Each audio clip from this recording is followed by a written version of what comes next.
Pero hablando de bienes y de dirigentes, Hugo Machiavelli, buenas noches. ¿Qué es lo que vamos a ver ahora?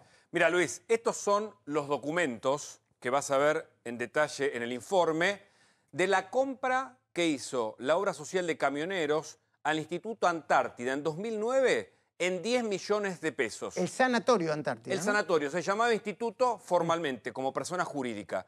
2 años después, esos 10 millones lo transformaron en 334 millones vendiéndolo al sindicato de camioneros. Se llama dación en pago, técnicamente, en términos jurídicos. Es un documento observable, un posible fraude, y hay que decir que la obra social de camioneros está en rojo y que tiene un montón de situaciones que un poco también se van a mostrar en este informe. Bueno, a partir de este momento, cuando nosotros pongamos el informe, Graciela Ocaña va a presentar una ampliación de denuncia ante el juez Bonadío, y el título de este informe es muy sugestivo. Es El sanatorio fantasma, porque no funciona, de Hugo Moyano. El Sanatorio Antártida fue inaugurado 2 veces por Hugo Moyano, pero no funciona. Esa es la parte visible de la historia. La otra presunta estafa está en los documentos. El equipo de investigaciones de la Cornisa descubrió que detrás del sanatorio que no funciona hay una presunta maniobra fraudulenta. Es que la obra social de camioneros lo compró en 10 millones de pesos en 2009 y 2 años después se lo vendió al sindicato, también conducido por los Moyanos, en 334 millones de pesos. La diputada Graciela Ocaña sospecha que la enorme diferencia entre el monto de una operación y la otra se explica por 2 maniobras. Una, para justificar la millonaria refacción que estuvo a cargo de Aconra, la constructora de Liliana Zulet, esposa de Moyano. Y 2, la necesidad de bajar el enorme déficit de la obra social, cuyos desaguisados están a punto de dejarla al borde de la quiebra. Ahora, la obra social de camioneros tiene un déficit de 1.263 millones de pesos. Esta diferencia entre el ingreso y el egreso se debe, entre otras razones, a que el costo por afiliado supera en un 43% al promedio de otras obras sociales. Además, el déficit responde a los sobreprecios por la compra por medicamentos, un 60% más que el costo promedio del mercado, tal como se mostró en el programa 4 días de A24. Que la obra social de camioneros sea la más cara y deficitaria no es un invento de la Cornisa. Lo asegura un informe de la Superintendencia de Servicios Sociales que auditó 62.000 expedientes de compras de medicamentos. El hombre que le cobra a Moyano los remedios, un 60% más caro que el precio de mercado, se llama Marco Hendler. Hendler es el titular de la empresa Audifarm y a la vez Audifarm es el principal sponsor del club independiente. Hendler está procesado en la causa de la mafia de los medicamentos. Además, es investigado en la actualidad por el juez Luis Hermela por presunto lavado de activos. Ya sabemos que la obra social de Moyano está al borde de la quiebra por el pago de sobreprecios en los remedios y el alto costo por afiliado. Lo que todavía no aclaramos es quién la maneja. Y este es el dato más relevante, el que implica cierta promiscuidad administrativa, porque la gerenciadora de la obra social de camioneros es Iraay Sociedad Anónima, y la dueña de Iraay Sociedad Anónima es, otra vez, Liliana Zulet, la esposa de Hugo Moyano. De acuerdo a los estudios contables, la obra social cuyos balances están en rojo tuvo un sorpresivo ingreso de casi 335 millones de pesos por venderle el Sanatorio Antártida al sindicato de camioneros. Los documentos oficiales de esta operación, que podría constituir una simulación y fraude, fueron obtenidos en exclusiva por la Cornisa. Pero si algo le faltaba a esta maniobra, es lo que pasó entre la compra y la venta del Sanatorio Fantasma. La obra social contrató para su reforma a la empresa Aconra S.A., que habría facturado 349 millones de pesos, según denunció Ocaña, que aseguró que Aconra es una empresa del holding Moyano y su esposa Zulet. Hugo. ¿Sabes cuál es el perjuicio mayor? para los afiliados de la obra social, que pagan dinero y que tienen un montón de problemas para ser atendidos, reitero, para una obra social que está en rojo por todo esto que mostramos en el informe. Bueno, enseguida me voy a hablar con Santiago Kovadlov ahora, ¿eh? Bueno, Santiago Kovadlov, gracias por venir en el medio de la Pascua.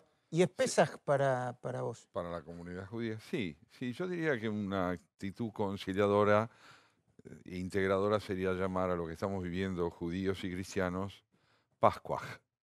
Pascuaj. Ah, está muy bien, está muy bien. Es importante tener en cuenta la reacción social que al menos yo he vivido y creo que muchos han vivido de mensajes celebratorios de las dos festividades.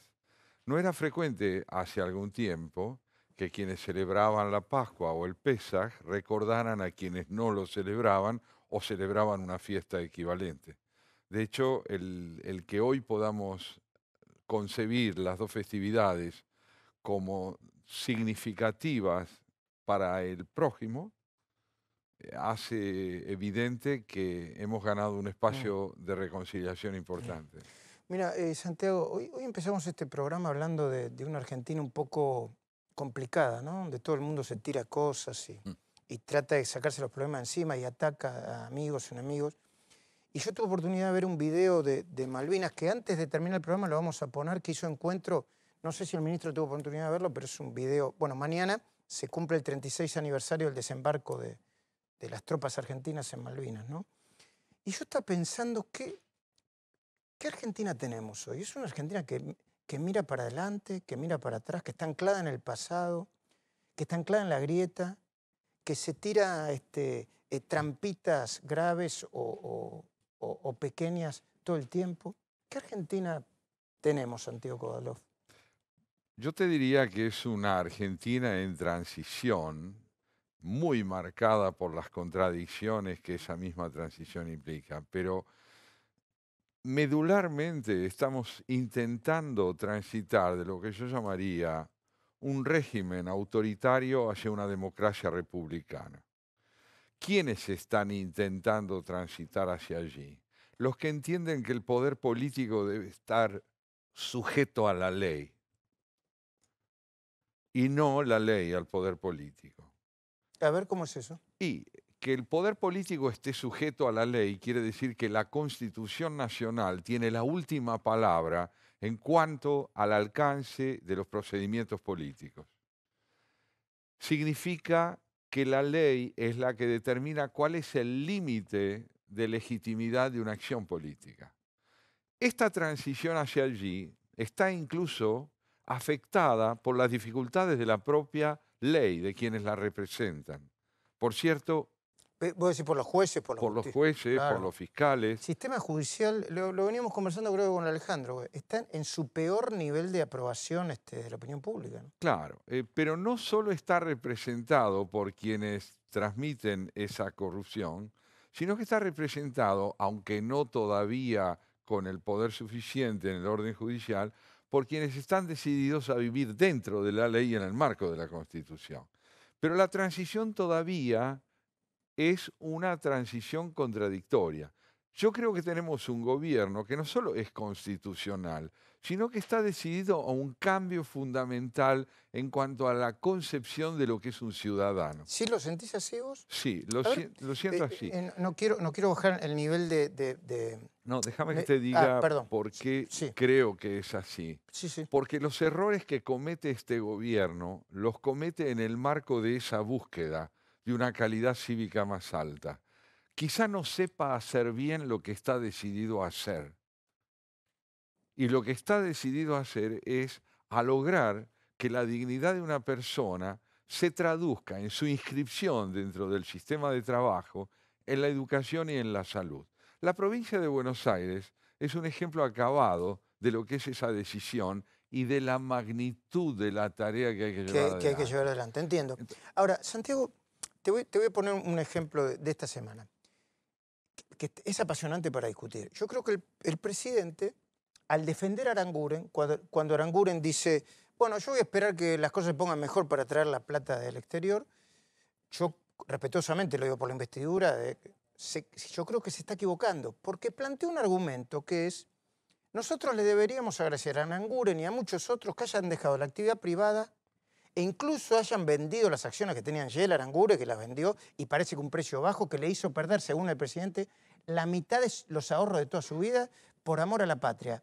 Y yo, Santiago, digo que va de suyo que un ministro, cuando asume, lo hace por amor a la patria y que incluso esté dispuesto a perder algo de lo que ganó en su vida privada. ¿Estoy muy desenfocado? ¿El presidente se equivoca o no se equivoca? Creo que el presidente no puso el acento donde importaba ponerlo. ¿Y dónde importaba ponerlo? Que esta transición de la que estamos hablando exige que la fe en el país se traduzca en muchas medidas, una de las cuales es creer que la economía argentina garantiza en su desarrollo la tenencia de los bienes personales dentro del país. Yo creo que debería haber exigido más y que esa contradicción... ¿Quién, perdón, Santiago, el El presidente? presidente de la República. Creo ¿Qué? que debería haber exigido que no se desconfíe de aquello que es fundamental para la construcción del país, y es que haya fe en que la economía de este país justifica ampliamente como proyecto que uno arriesgue lo suyo, porque el tema del riesgo es decisivo. Acá el presidente ha dado pruebas muchas veces de su capacidad de arriesgarse. ¿Por qué no deberían hacerlo sus ministros? No, ¿Y por qué el presidente no debería, con su ejemplo, ser suficientemente claro como para poder plantarse frente a un ministro y decir, mira, hay cosas donde Tráela, tráela, ¿no? Tráela, Sí. tráela. Me parece a mí que las contradicciones que de pronto aparecen en el discurso del presidente no son contradicciones que tienen que ver con un proyecto distinto al que yo mencionaba, sino con las dificultades que él encuentra para terminar de saber plenamente cuál debe ser el comportamiento de todos los que lo rodean. Todos. Otro problema que tiene la Argentina, el mundo lo tiene, ¿no? Pero la Argentina lo tiene, yo creo que multiplicado por mucho. Que aparece una información, entonces una mitad de la Argentina dice, esto es un dato espectacular, la baja de la pobreza, ¿no? Y esto dice, no, va, este es un engaña pichanga, en 2 minutos volvemos a la misma pobreza. Y uno no, yo que soy periodista y que intento hablar con especialistas, ni siquiera sé dónde pararme con esto. ¿Dónde hay que pararse? Bueno, se están produciendo fenómenos insuficientes, pero imprescindibles y notables. El trabajo aumenta, la pobreza baja, en proporciones todavía insatisfactorias, no cabe ninguna duda, pero por primera vez en mucho tiempo. Hay una dirección que queda clara en lo que está haciendo el gobierno. Y me parece... ¿Vos te parece que es así? Porque hoy leía la contratapa de Perfil. Yo, Fontevecchia, que le tengo mucha estima y mucho afecto, cada vez lo entiendo menos. Está un poquito... Escribe perdón, pero es una percepción personal, es una opinión. Como decía Fait, las opiniones son libres, los hechos son sagrados. Yo entendí que Fontevecchia decía que Macri presentó la baja de pobreza de una manera tramposa, que tenía que medir otra cosa. Los hechos son sagrados. La pobreza está bajando, hay más trabajo. El interés que en la provincia de Buenos Aires existe por este gobierno, la confianza que está despertando, va en aumento. La gente no es generosa, es lúcida. Si el gobierno procede como debe, va a tener más apoyo. Y ese apoyo está teniendo lugar. Ahora, que los tiempos de estos procesos no satisfacen la intensidad a veces apremiante de la demanda de la gente, es cierto también, pero podría ser de otro modo. Mira, quiero recordar algo. Cuando Adenauer asumió la presidencia en la Alemania de posguerra, les dijo a los ciudadanos de su país, compatriotas, las fuerzas aliadas han derrotado al nazismo, pero el nazismo aún no ha sido derrotado en Alemania. Necesito la colaboración de todos para que en mucho tiempo lo desarraiguemos. ¿Qué estaba pidiendo?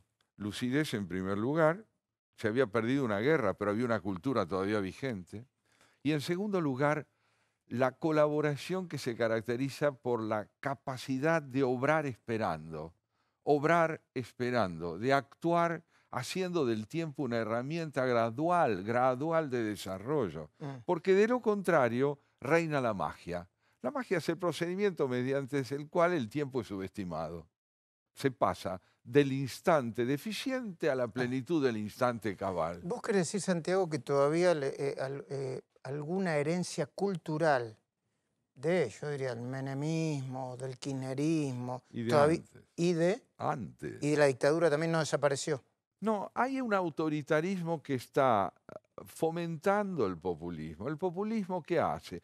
¿Qué propone el populismo? El populismo propone un paternalismo estatal. El paternalismo estatal que me dice, no crezcas, no pienses, yo te haré durar. Durar no es vivir. Durar es estar atrapado en la inmovilidad, en la fatalidad de un destino. La democracia, en cuanto empieza a desplegarse, genera errores, incertidumbres, pero sobre todo un movimiento. El aire vuelve a circular. El dolor no es el diagnóstico final, es la característica del momento que vivimos. Ministro, me gustaría que veamos juntos. Esto, yo no sé si usted lo vio, seguramente lo habrá visto. Sí, lo produjimos con Encuentro y lo vimos con Santiago también muy emocionados alguna vez. Bueno, esto, vean este documento, tiene que ver con Malvinas, tiene que ver con los 36 años del desembarco. Lo que van a ver, el que elegimos nosotros es el de una madre que se encuentra con los restos de su hijo y cuenta el calvario que vivió desde ese momento hasta ahora. Muy emocionante, francamente. Veámoslo juntos.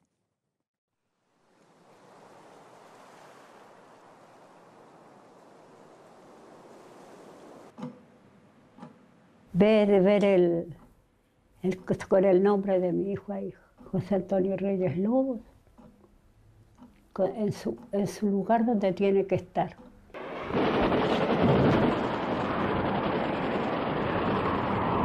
Corren soldados en la calle, prestos a tomar posiciones. Ahí se ve el avión atacante. Pasa, se pierde hacia la derecha. ¡Otro avión más! Siguen las explosiones en el aeropuerto que podrían ser originadas, además de las bombas, por los combustibles que explotan. Misiles nuestros se dirigen en busca del avión enemigo. Yo estábamos muy preocupada con mis hijas por el hermano que no lo fueran a mandar. Y en ese interín vienen a avisar a casa de que a Pupo lo mandaron a las Malvinas. Se lo llevaron nomás. Ni le pude decir chao, nada.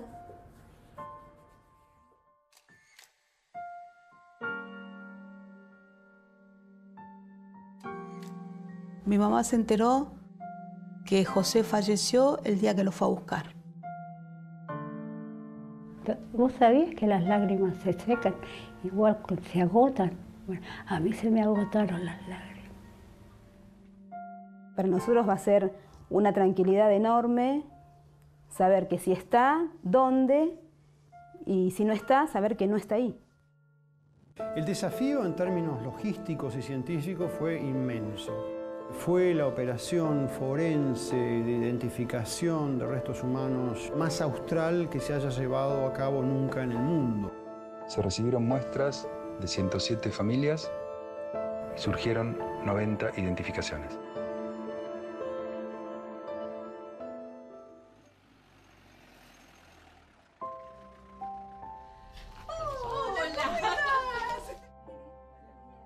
Como era tanto tiempo con mi hijo, era esperar.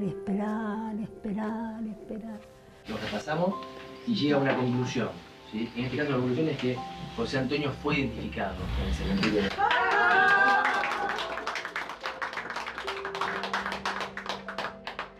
Acá está. Logré en parte de que se reconozca a José Antonio Reyes Lobo. Nos vamos a abrazar, nos vamos a encontrar y nos vamos a abrazar.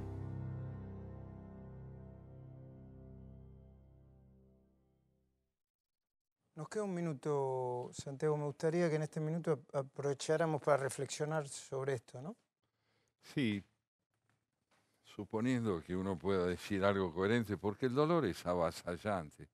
En primer lugar, creo que el hecho de haber podido nombrar a quienes hasta hoy estaban sepultados anónimamente permite que un duelo se realice de manera plena. Lo que no cesa es el dolor, porque la pérdida es infinita. A mí me parece que tenemos que aprender los argentinos a entender que esos nombres son los nuestros, no los de los chicos que están allí, de los soldados que tan decididamente pelearon, que esos nombres son nuestros nombres. Y como esos nombres son nuestros nombres, en la Argentina hay otros hombres y otras mujeres que hoy padecen viviendo por la miseria que se arrastra, por el dolor que prosigue por falta de identidad laboral, por falta de identidad cultural. Esos nombres son los nuestros. Creo que este gobierno se propuso algo interesante, decisivo, fundamental: enfrentar la magnitud de ese anonimato generado por la miseria. Me quedo con eso, Santiago, y te agradezco mucho que hayas venido esta noche. Esos nombres no son de los chicos, del hijo de esa madre, esos nombres son los nuestros. Gracias, Alejandro, gracias, Pablo, gracias, ministro, gracias, Santiago. Gracias a vos. Quédense viendo a Luis Novarecio. Hasta el domingo que viene, 20:30 en vivo, como siempre en La Cornisa.